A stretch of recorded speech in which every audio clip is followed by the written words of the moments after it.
complaining that there is too much Trinity. I'm sorry, is there too much woman in the Matrix now? Let's talk about that today.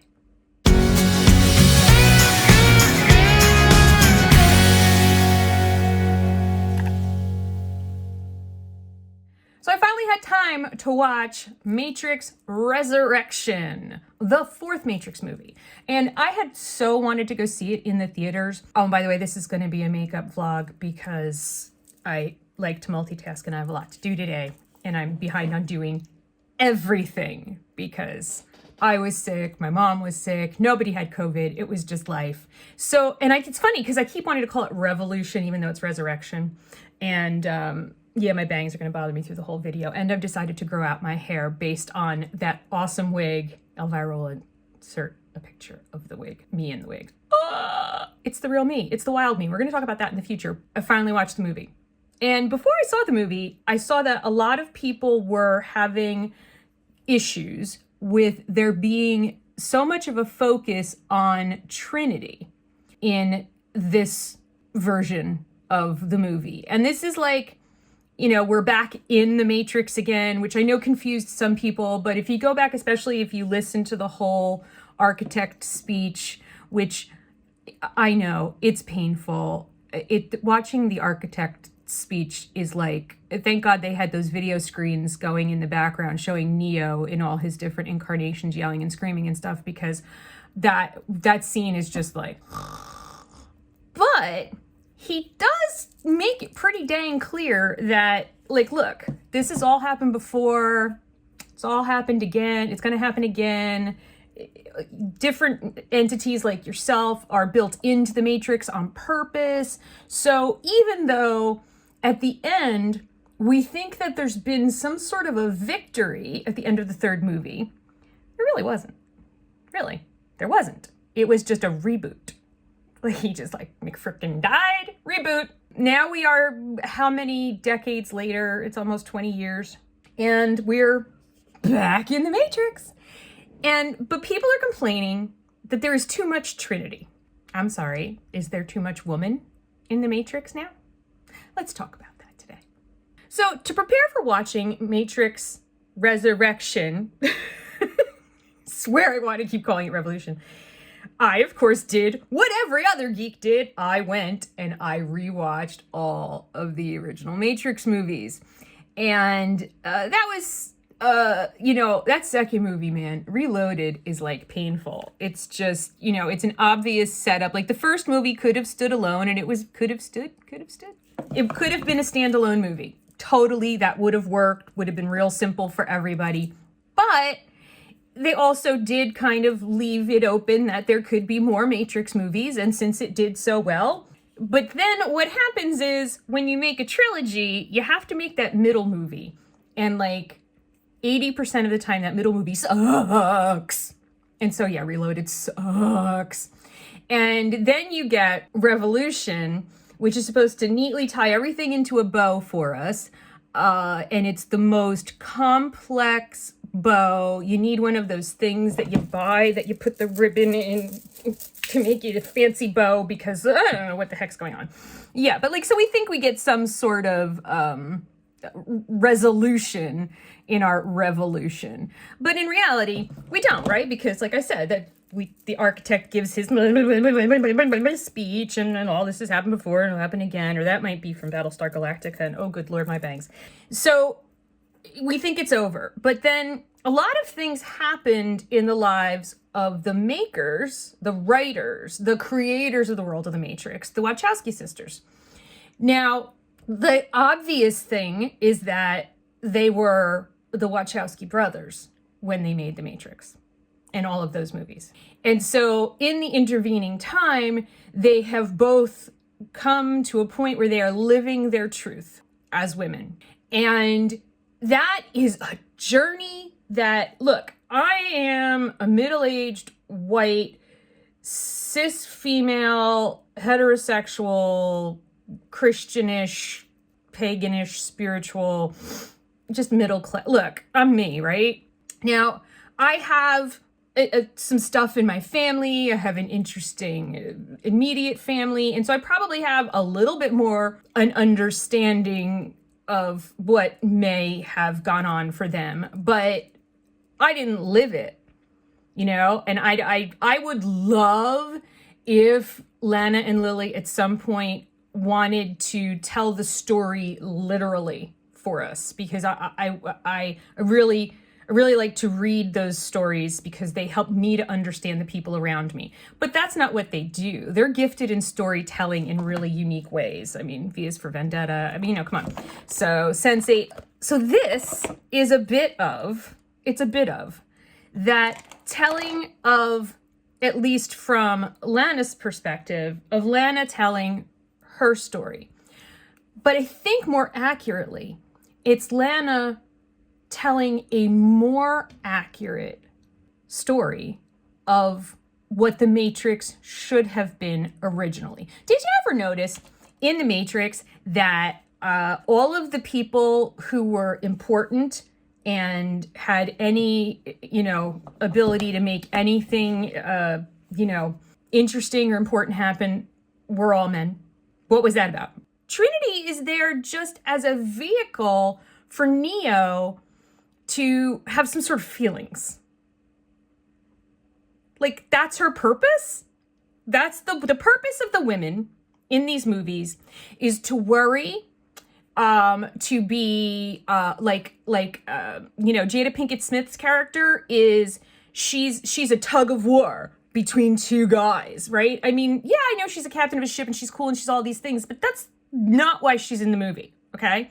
So it was really annoying, actually, if you go back and you look at it from today's lens and you see it, and then I think to myself, is that a reflection of how Lana and Lily felt the world really was? And did that, what was that whole dynamic of being stuck in the Matrix, was the Matrix for them living as cisgender men when that wasn't who they really were? Now, later on, once they came out, they did say that the Matrix is an allegory for the transgender experience. And I remember Keanu was like, "Well, that's pretty cool," because you know, I didn't know that, but that's pretty cool.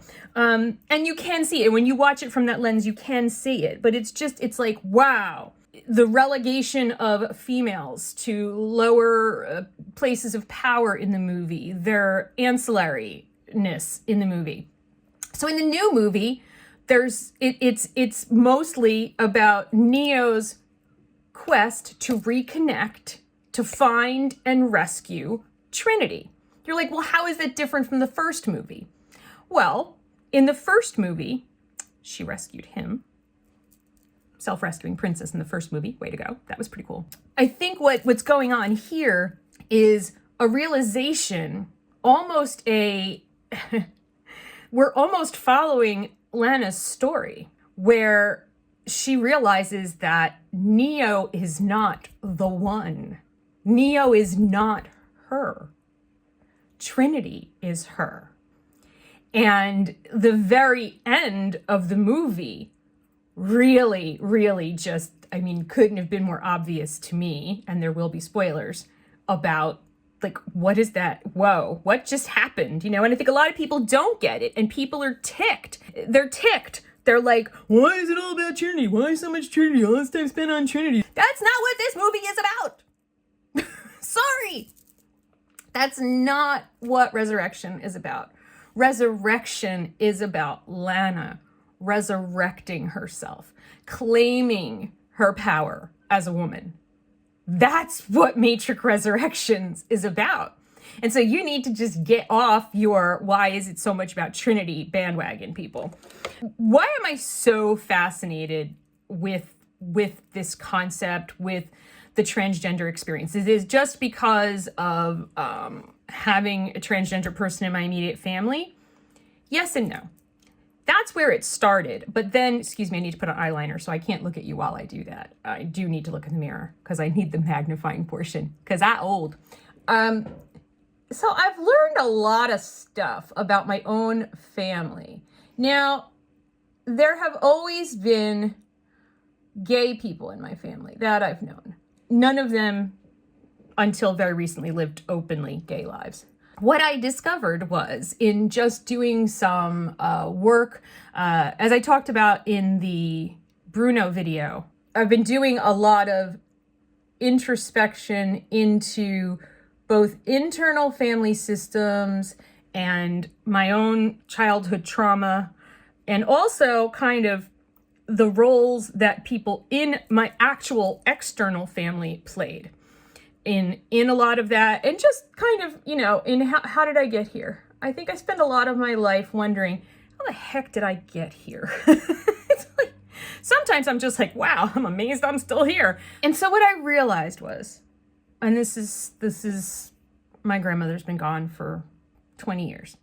I'm fairly certain that my grandmother was potentially transgender and just had no way to know or understand that, and lived her life in the kind of hell that a woman born in 1912, a person born in 1912, presumed to be female, raised as female, in a world where there were no other options. It's a special kind of hell, and so many people went through it.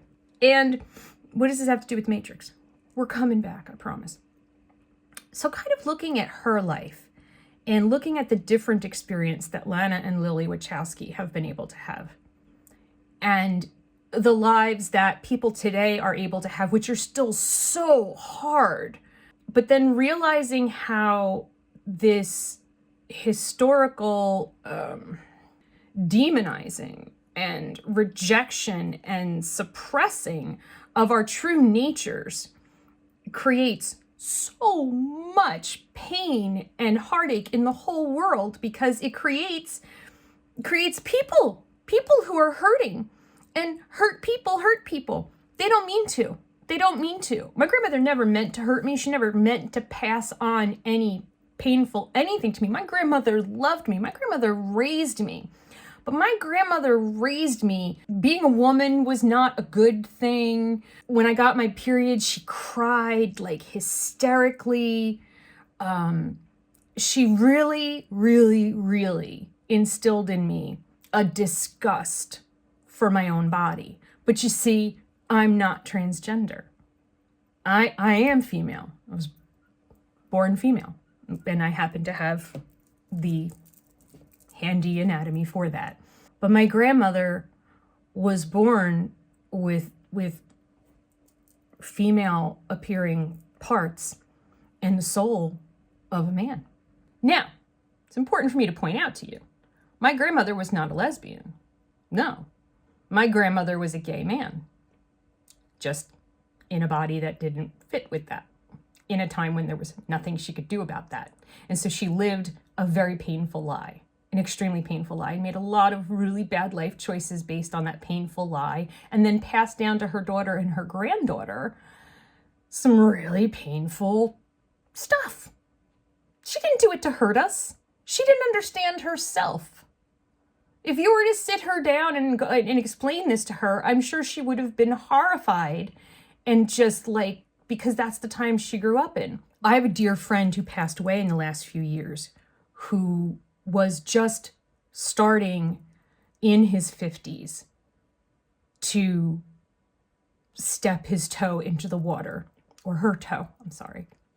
It's hard to make that transition. Her toe into the water of being herself, of being Jamie. And even today, that's not easy to do. So now let's roll this back into the Matrix. Roll back here, okay? Think about how hard historically it has been for people to discover their truth, to embrace their truth, to experience it, experiment with it. Like so cisgender heterosexual chick here, okay, in my 20s, and I'm starting to explore who I am as a sexual being. And it turns out there isn't much there. That's okay. That could be residual trauma, or it could just be who I am. I haven't figured that out yet. But I was allowed, and I would have been allowed in my teenage years to explore that openly. But that's because I fit into the matrix. When you don't fit into the matrix, you don't get that. You still don't get it. You still don't get it. It is 2022, and I am still reading heartbreaking posts, part of Mama Dragons and Mama T Dragons, which is for mamas of transgender kids, and still reading heartbreaking posts of children who are hurting themselves, children and teenagers that are taking their own lives because they don't fit into the damn matrix. And I applaud, I want to put Lana Wachowski like on some sort of a pedestal, because what she did in this movie was claim herself through Trinity. The whole movie is about trying to rescue Trinity from the Matrix. I mean, think about that. It's Lana's story again. The first 3 movies were about being stuck in this fake paradigm where all of the people who have power are men, and where the men fight and the women are just relegated off to the side. And there is this Trinity person that Neo is interested in and that he loves, and her love does mean something to him. But really, did that actually matter in the scheme of things? I mean, everybody McFrickin' dies at the end of the movie anyway. And then we come forward in time and we have, and I love that they didn't recast or try to youthify, right? Neo and Trinity. We've got a mature Keanu Reeves, got a mature Carrie-Anne Ross playing Neo and Trinity. We see Trinity living the life of a pretty run-of-the-mill, woman, right? She looks like cisgender chick, kind of doing her thing, and he keeps bumping into her and all that stuff. But none of that stuff actually mattered to me. What mattered to me was this overarching story, and what mattered to me most was the end of the movie, which is going to be, I'm going to totally spoil it for you.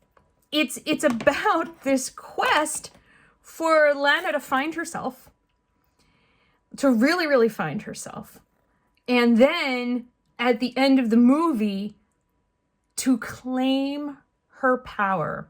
So when they finally do free Trinity from the Matrix, which of course we knew that was going to happen, right? It's the movie, okay? And there's action. I don't want to say that there's no action. I mean, there's lots of action in the movie. Not as much as the first movie, certainly. I feel like it's got a little bit more of the tone of some of the slower parts of both Reloaded and Revolution. And God knows Revolution had some slow parts, but we needed that explanation. Those of us who were really into like, what's going on, right? I think it would have been much better as a book, quite honestly. But because that's definitely book level stuff. That whole architect thing. It's like, can we just get like an appendix with with his speech, that if you want to get the whole story, watch this speech. If you just want to get to the meat of it, let's skip over him. And I'm sure there's people who fast forward every time they watch the movie. So, we've got some action, but we've got this kind of just this quest. And then they're on the run.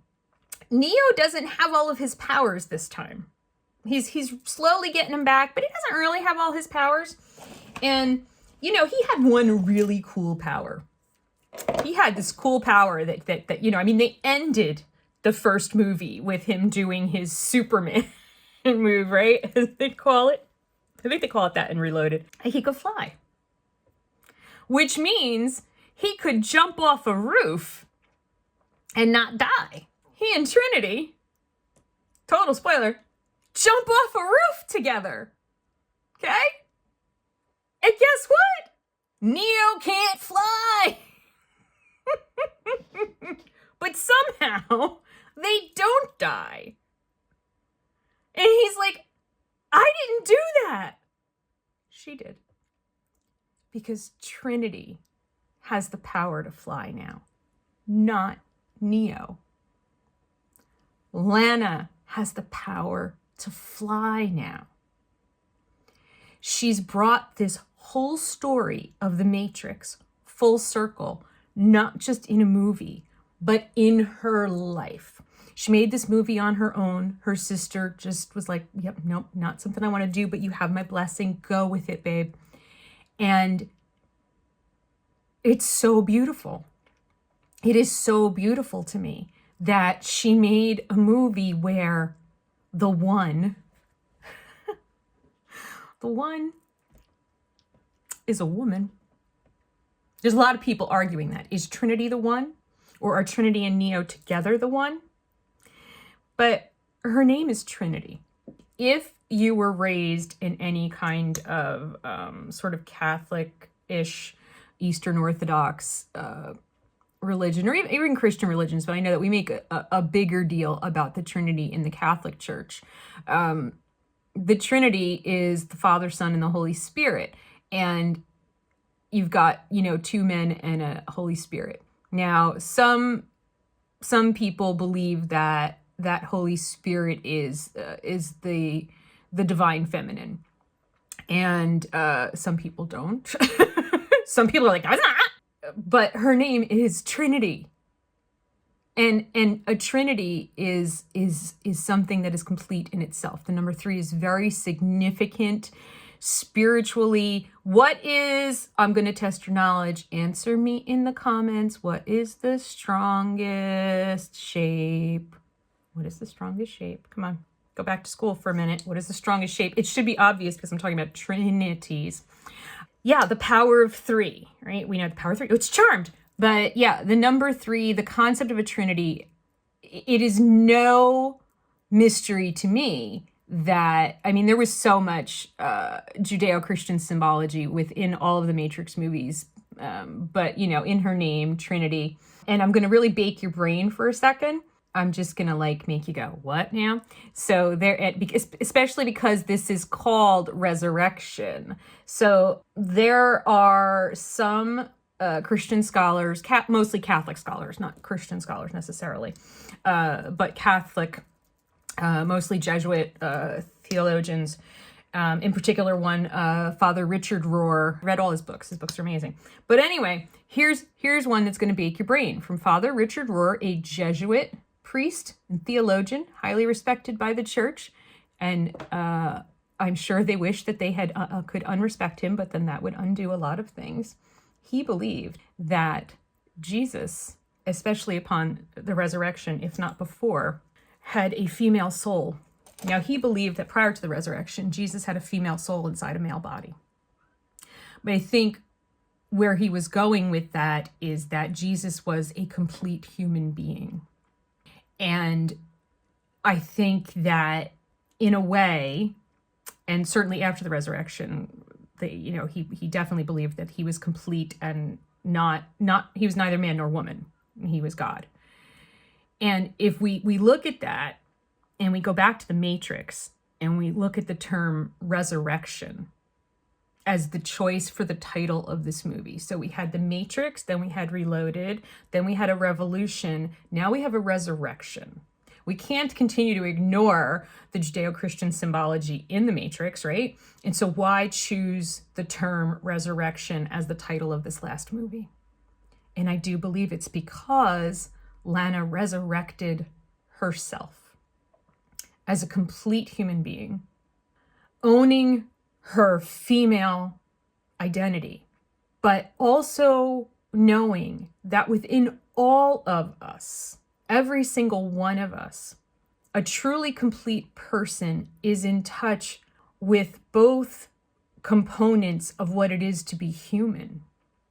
And it's when we get out of balance on that, and when we strike into confusion, and when we're not allowed to explore what our personal balance is between the male and female energies that exist in all of us, that's where the pain comes from. That's where the trauma comes from. My grandmother was never allowed and didn't even know it was a possibility, to explore and embrace this reality that the male energy within her was the dominant, that she was a male soul inside of a body that had a vagina. She just hated herself, and she hated her body. And then she passed that down. She absolutely was grossed out by female bodies. What if she had been born today? That would have been a completely different world for my grandmother. That life would have been so different. And not, believe me, trans folks, gay folks, gender nonconforming, anybody who is not living the privilege that I live of being a cis-hetero, white, middle-class, middle-aged woman, like, I get that I have all the privilege. And I get that it is so hard still. But it's got to be better than it was in 1912, right?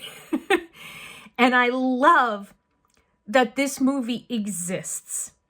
And I want all of the complaining comic book people and the people who just wanted to see Neo do his thing, I want them to like have their moment in the sun and then get quiet. And then I want to start hearing from all of the people who see themselves in this story, all of the people who see themselves in the journey that Lana has created and presented to us. And I want a world where, yeah, the girl is the hero of the story. Heroine, hero? The girl is the hero. The female can be the hero. The male can be the hero. The non-binary person can be the hero. The fluid person can be the hero, because we all are the heroes of our own stories. I want that. I want more. And I want more of this. And I want more modern day allegories to help people contextualize their own journeys, because that's what this does. Lana contextualized her journey and to this place where now she's in her power. Like, I'm so happy for her. Like, watching this Matrix movie, this resurrection, I'm the whole time, like, I'm getting pulled out of the movie because I'm thinking and I'm getting all emotional for Lana. Because I'm like, oh my gosh, this is you telling us, like, yes, this is who I am. And I have my power and I'm in my power. And I love it so much. And I want that for everybody. So to any person out there who is pissed off that there was too much Trinity in Matrix Resurrection, the more loving side of me wants you to try to look at it again from a different perspective. Watch it again and think about, maybe read a little bit about Lana, and then watch the movie again and think to yourself what this story is telling. And what a beautiful, beautiful story it is. And what a beautiful, beautiful ending it is to see someone just blossom in their own power. I think that's amazing. And I think it's amazing for all of us. And I don't think, like, okay, specifically, I definitely feel like we're very much in the world because, like, you know, Matrix is a trans allegory, okay. But I think that this applies, you know, the hero's journey is what we're seeing here, and the hero is Trinity, and the hero is Lana. And I want to see more of that in movies. I want to see the neurodivergent hero's journey. Gosh, there's so much that we could do with movies, and I love what's been done with this movie, and I want you to watch it with a different set of eyes. And if you haven't seen it yet, watch it from this perspective. You might enjoy it more, because a lot of people who didn't have this perspective were just like, and to them I say, please watch my video, then go watch the movie again. I would love to hear you share your thoughts on this movie.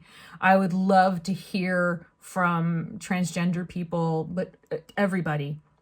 I would love to know if you do see yourself in the Matrix movies. If did you know before you were told, that it was a trans allegory? Did it have meaning to you before that? Because I didn't see it until they said it was. And then I was like, yeah, okay, that totally makes sense.